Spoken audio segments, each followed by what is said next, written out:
ABD Podcast, toute l'information vulgarisée sur les sciences du sport appliquées au terrain. Préparation physique, réathlétisation, réhabilitation fonctionnelle, prévention, récupération, vous apprendrez tout des meilleurs experts de la planète prépa physique. Bonjour à tous, Aurélien Broussal-Derval pour un nouvel épisode ABD Podcast. Je reçois pour la seconde fois Lilian Lacourpaille. Merci Lilian de revenir nous voir dans le podcast. Merci de l'invitation, c'est toujours un plaisir. C'est cool de t'avoir, on va passer un bon moment ensemble. On va continuer à parler avec Lilian suite au premier épisode que vous avez peut-être vu. Si vous ne l'avez pas vu, je vous engage quand même à le regarder parce qu'il cadre bien le thème dont on va parler de manière un petit peu plus pratique, un peu plus concrète aujourd'hui, qui est celui de la coordination musculaire, spécialité de Lilian puisqu'il est enseignant-chercheur à la fac de Nantes. Crossfitter à ses heures perdues et taekwondoïste à la retraite. Voilà, c'est ça, c'est bien résumé.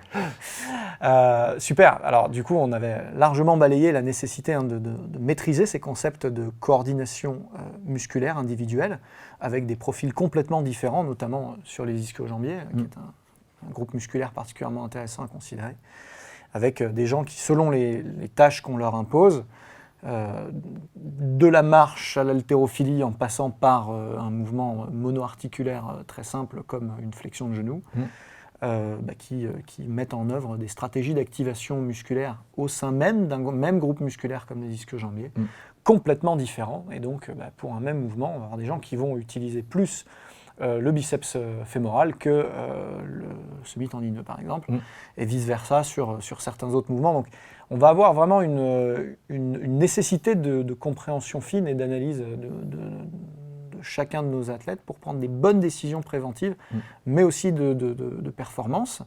Et du coup, la question que se pose tout le monde après avoir entendu et compris cette nécessité théorique-là, c'est comment entraîner maintenant, comment faire en sorte de faire le moins d'erreurs possible et de couvrir l'ensemble des besoins individuels de manière collective. Voilà. Je pense que, en tout cas de mon point de vue, la variété c'est quelque chose de très important parce que cette variété elle va permettre de stresser finalement l'individu et c'est cette réaction au stress qui va générer des adaptations. Et quand on expose un individu toujours au même stress, on sait, c'est des théories de l'entraînement, qu'il n'y a plus d'adaptation. Donc le fait de varier la gestuelle, de varier les configurations articulaires, les niveaux d'activation, les longueurs musculaires, éventuellement les intentions, la complexité du mouvement, tout ça, je pense que c'est des choses qui vont enrichir l'athlète. C'est ce qu'on avait un petit peu commencé à présenter dans l'épisode précédent. C'est vrai que beaucoup de gens se réfèrent à des écoles, à des méthodes, à des concepts extrêmement cadrés, ce qui a le mérite de rassurer, ce qui a le mérite de donner de la constance, ce qui a l'inconvénient justement peut-être d'exclure certains groupes, certains clusters de nos effets efficaces ou préventifs. Et donc il va falloir un tout petit peu reconsidérer ça et peut-être sortir des grands concepts, si on est dans le courant de l'entraînement fonctionnel, tous azimuts, se dire attention, il faut peut-être que je revienne un peu sur de l'analytique et sur de l'analytique variée. Puis à l'inverse, si je suis que sur de l'analytique, il va peut-être falloir repenser la chose de manière un petit peu plus globale parce que les blessures aux ischio-jambiers sont rarement exclusivement le fait des ischio-jambiers. Bien sûr. Et sont souvent dans une équation beaucoup plus complexe. Complètement d'accord. Alors du coup, Lilian, tu parlais de variété d'angles, par exemple, de travail. Finalement, très corrélé à la variété de longueur de sollicitation. C'est un truc hyper important, ça. Ouais, ça c'est super important. Et en fait, quand on regarde finalement ce qui est mis en place en prévention de la blessure aux ischios, souvent on utilise le nordique. Alors moi je suis pas prépa phys, je suis pas donc je ne jette pas. L'exercice c'est le Nordic hamstring. Nordic hamstring, vous voilà. Vous savez où vous êtes bloqué par les chevilles et vous freinez une descente en position de pompe alors que vous êtes à genoux. Voilà, exactement. En fait, en général, il est pratique cet exercice parce que souvent il ne nécessite pas de charge additionnelle pour imposer un niveau de résistance élevé à l'individu. Donc souvent, à poids de corps, cet exercice, finalement, c'est un exercice qui est supérieur à la 1RM parce que l'individu n'est pas capable de réaliser l'amplitude complète de mouvement. Donc c'est ce qu'on observe Et en fait, c'est dommage parce que du coup, l'athlète va travailler à des longueurs musculaires qui sont intermédiaires courtes, alors que s'il allait sur l'amplitude complète, il travaillerait à des longueurs intermédiaires. Et finalement, c'est ce qu'on retrouve dans le sprint, etc. Donc il y a un aspect de spécificité au niveau de la longueur du muscle, donc ça c'est dommage. Et la deuxième chose, c'est que les études montrent que le fait de réaliser le nordique sur une amplitude partielle, ça recrute principalement, on active principalement le semi-tendineux, qui est un muscle qui est très peu lésé, comme on l'a vu dans l'épisode précédent. Et le fait de réaliser la deuxième moitié, donc la deuxième de 50 jusqu'à 100% de l'amplitude, eh bien, permet de recruter le biceps fémoris qui est lui très touché par la blessure. Donc pour avoir une prise en charge complète finalement des ischio-jambiers, eh bien, il est important de réaliser ce mouvement sur l'amplitude complète. Alors je partage complètement ton point de vue, c'est-à-dire que je constate à l'INSEP et ailleurs que lorsque des gens font des Nordic hamstrings, s'ils en font déjà, effectivement, on a une belle phase de freinage en début de mouvement, assez intense, avec un beau gainage, une belle extension de hanche, une vraie intention et à partir de la moitié du mouvement, voilà, tout s'écroule, on se laisse tomber, et il y a même un relâchement des ischio-jambiers. Quand bien même il y aura encore un petit peu d'activation, on n'est pas du tout dans des niveaux de force comparables. Et du coup, c'est dommage pour les deux raisons que tu as citées. Une raison d'activation spécifique du biceps fémoral et une raison d'activation dans des longueurs d'efficacité motrice et du coup de génération de blessures qui nous intéressent. C'est un peu dommage parce que c'est du coup la richesse de l'exercice qu'on est en train de zapper uniquement parce que on est surchargé en fait. Complètement. Ce serait aussi aberrant que de faire de la prévention de l'épaule en rotateur externe sur un mouvement de rotateur à charge maximale. Complètement, alors que justement on travaille sur des muscles qui sont faibles, fragiles, et qu'on cherche justement à les faire raccrocher les wagons. On prend le problème complètement par le mauvais bout de la raison. Surtout que c'est finalement assez simple, il suffit d'avoir une assistance, ça peut être un élastique, ça peut être un harnais rattaché à une poulie derrière, et puis on gère comme ça le niveau d'assistance, et ça nous permet de travailler, finalement de fixer. On peut travailler aussi IRM, on peut évidemment progresser comme ça jusqu'au IRM.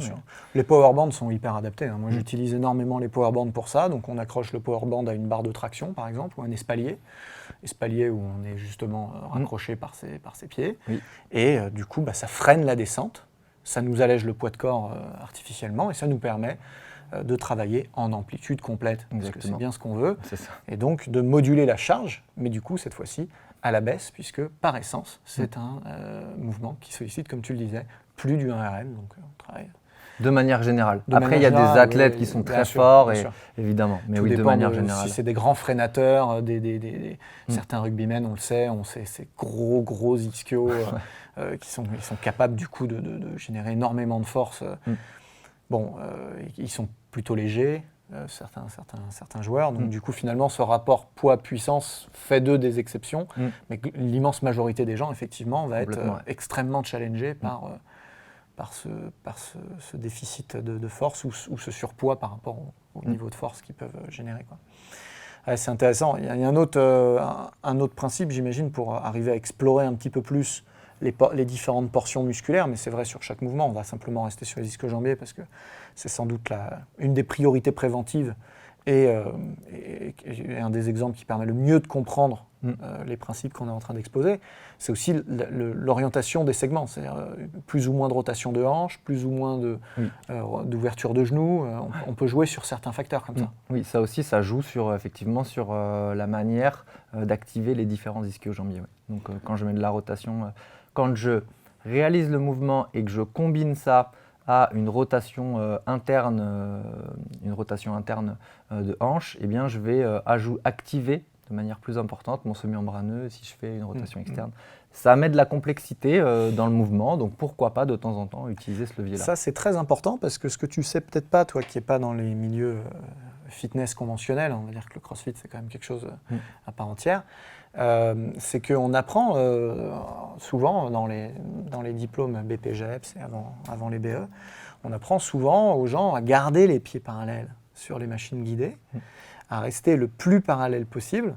Et j'ai toujours challengé un peu cette question-là parce que ma question c'était pourquoi ? On a peur de quoi en fait ? De travailler en léger écartement des pieds par rapport au positionnement des genoux. Je veux dire, c'est pas comme si on mettait le genou en flexion latérale, puisqu'il y a quand même l'ouverture de hanche qui nous permet d'orienter le travail.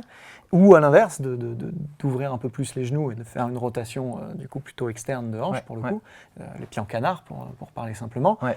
Et du coup, très très jeune, moi j'ai perçu cette nécessité de travailler sur les différentes portions des ischio-jambiers, de ne pas penser les ischios comme l'ischio, mais bel et bien un groupe qu'il va falloir adresser de manière un peu... Et les grands spécialistes de ça, tu sais qui c'est les grands spécialistes de l'analytique, ce sont les culturistes. Oui, c'est clair, complètement. Et tu vois, c'est pareil, les culturistes, on les a un peu raillés, on les a un peu sortis de l'équation prépa physique, surtout avec la vague polyarticulaire globale, ultra fonctionnelle, crossfit, gym fonctionnel, etc.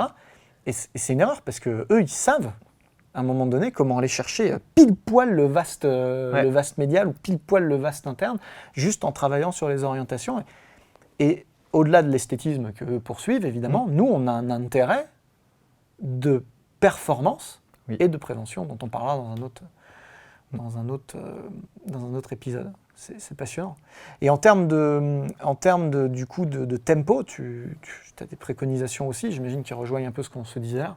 Ouais, en termes de tempo, je pense qu'il faut qu'il y ait une vraie progressivité.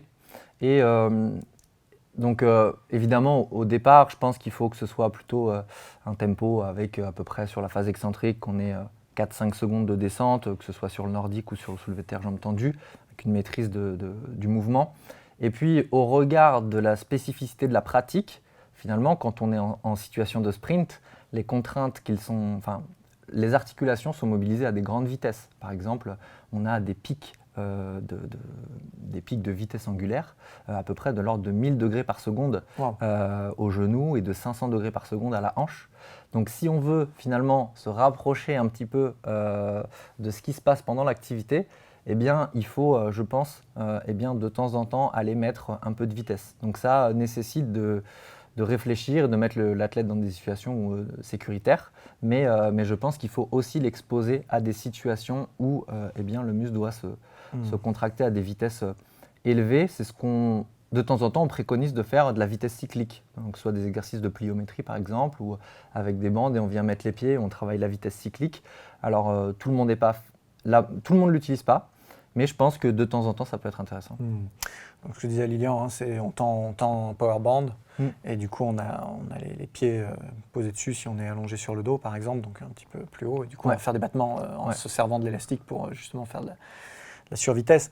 Ces paramètres de vitesse, on les a pas mal abordés avec Jean-Benoît Morin, vous les retrouverez largement développés dans les profils force-vitesse, soit sur le sprint dans le premier épisode, soit sur la musculation et donc principalement les squats sautés dans un épisode un petit peu plus tard dans la progression des podcasts. Vous les retrouvez aussi dans mon webinaire consacré à la puissance et sur l'entraînement de ce qu'on a appelé avec JB l'hypervitesse. On a appelé ça l'hypervitesse d'abord parce qu'on est cool et qu'on trouvait ça cool et qu'on n'est pas très raisonnable. C'est surtout parce que la survitesse était déjà prise en termes de terminologie et que la survitesse est déjà un abus de langage. Puisque quand on travaille avec le poids du corps, comme tu le disais, c'est criant sur les hamstrings, les nordic hamstrings, mais c'est vrai aussi sur du sprint, c'est vrai sur de la course, même en descente. Tant qu'on a notre poids de corps à manœuvrer, on est dans des niveaux de force déjà non négligeables, qui vont peut-être être exprimés à différents niveaux de vitesse, mais du coup, on va être plutôt sur de la puissance orientée sur la vitesse que sur vraiment de ce qu'on appelle de la survitesse. Tout au mieux, faisons-nous de la vitesse et c'est déjà pas top. Donc du coup, ce qu'on décrit nous comme de l'hypervitesse, c'est ce que tu préconises là, c'est-à-dire à un moment donné, trouver des moyens de travailler en antigravité, où on va retirer du poids de corps, retirer de la contrainte mécanique pour aller sur la vitesse de raccourcissement maximale et d'allongement maximal aussi si on travaille en fréquence. Et donc aller s'approcher de V0, c'est la vitesse à zéro force. Complètement, Ça c'est vraiment important. Il en va de la performance, il en va de la prévention aussi. Et du coup, sur les Nordic Hamstring, pour rester sur notre exemple, clairement, le jeu avec les powerbands, c'est fantastique parce qu'on peut se décharger presque intégralement du poids de corps avec un élastique qui peu à peu va même nous catapulter dans l'autre sens. C'est même assez ludique à faire en vrai. Moi, les athlètes, ils aiment bien faire ces jeux-là. En général, ils s'y prêtent bien. y a quand même une nécessité d'intention et de coaching. Ah, mais ça c'est sûr que ça doit être encadré, on doit être familiarisé à ce type d'exercice de renforcement, d'entraînement contre résistance, contre des niveaux de résistance qui sont très faibles justement. Et non, je pense que c'est des choses qui sont importantes à intégrer dans la prise en charge. Et finalement, c'est souvent ce que dit Jean-Benoît, et je suis complètement d'accord, c'est que on catégorise ça comme de la prévention, mais finalement, c'est aussi des choses qui peuvent se transférer à la gestuelle et servir la performance. Ouais, on augmente nos chances de transfert, clairement, puisque, comme tu le disais, ne serait-ce que les vitesses angulaires en course in situ sont telles que pour s'en rapprocher, il va vraiment falloir... Ouais. Et donc, c'est finalement une des clés du transfert de ce qu'on fait dans le gym sur le terrain, c'est la spécificité de sollicitation. Donc si la spécificité c'est 500 degrés, c'est ça qu'il faut aller chercher. Voilà, il faut tendre vers ça. Après, on sait que c'est pas facile. Après, il y a aussi la littérature scientifique qui nous indique que dans la prévention, la force maximale excentrique, donc forcément à vitesse lente, pour des niveaux de force maximaux, eh bien c'est elle qui va elle nous indique quand même elle nous indique quand même relativement bien si un athlète est à risque ou pas, même si c'est à nuancer tout ça. Donc du coup, on a plutôt tendance à mettre ça dans les contenus de prévention, ce qui est plutôt bien parce qu'on regarde la spécificité. Mais par contre, c'est comme on n'est pas capable d'évaluer la force à des vitesses très élevées, proches de l'activité, du coup, c'est pas pour ça qu'il ne faut pas le faire en prévention. C'est pas parce qu'on ne le teste pas et qu'on ne l'a pas identifié comme un facteur de risque, c'est juste parce que méthodologiquement, c'est dur à mettre en place. Bien sûr, bien sûr. Si je nous résume, pour tester les choses, puisqu'aujourd'hui, évidemment, on n'a pas de laboratoire magique dans la poche, on n'en est pas là, ça viendra très vite. À mon avis, les EMG intégrés à l'iPhone, ça peut aller très très vite. Ça peut, mais en tout cas, d'abord, on observe éventuellement des stagnations, des paliers de performance sur les mouvements principaux, en l'occurrence de flexion de genou, puisqu'on parle de cet exemple-là, mais c'est vrai pour tout. On teste analytiquement les niveaux de force dans différentes configurations d'ouverture et de fermeture. Ça nous donne une température, des indices. Dans tous les cas, pour être sûr de limiter les erreurs individuelles, on essaye de couvrir une variété de sollicitations importantes. On sait par tes travaux, en tout cas au niveau des ischio-jambiers, que stiff leg deadlift, les soulevés de terre, jambes raides et combinés au Nordic hamstring couvrent pour l'immense majorité de la population les 3 muscles ischio-jambiers. Complètement. Et ensuite, donc, on intègre aussi de la variété sur la longueur et sur la vitesse de raccourcissement pour être sûr de pouvoir travailler sur l'ensemble de l'angulation de freinage de nos ischio-jambiers, aller chercher spécifiquement le biceps fémoral qui est le plus touché, le plus lésé, et pouvoir restituer des angulations, des vitesses de segments et d'angles articulaires proches de la pratique. Écoute, c'est hyper clair. Merci d'être venu partager ça avec nous. C'est un plaisir. Je pense que ça va vraiment aider tous les coachs et les kinés qui nous écoutent. Merci à tous de nous avoir écoutés. Vous pouvez retrouver les travaux de Lilian. Il partage énormément. Vous savez qu'il travaille pour le diplôme de kiné de la fac de Nantes. DUKS Nantes, diplôme universitaire de kiné du sport de Nantes. Si vous googlez ça, vous tombez directement sur un site sur lequel il y a de l'infographie, des contenus que tu vas enrichir au fur et à mesure d'ailleurs. Puis vous le retrouvez sur Twitter aussi, Lilian Lacourpaille, ça c'est facile.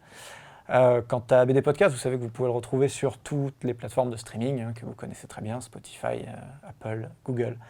Si vous en voulez plus, vous retrouverez cet épisode qui est issu d'une trilogie sur le e-campus de transfert. Donc allez y faire un tour. Ces 3 épisodes sont déjà disponibles. C'était ABD Podcast, votre émission 100% préparation physique et sciences du sport. Abonnez-vous, suivez-nous, partagez-nous. Écoutez-nous sur Google Podcast, iTunes, Deezer, Spotify. Regardez-nous sur YouTube ou directement sur www.broussal-derval.com.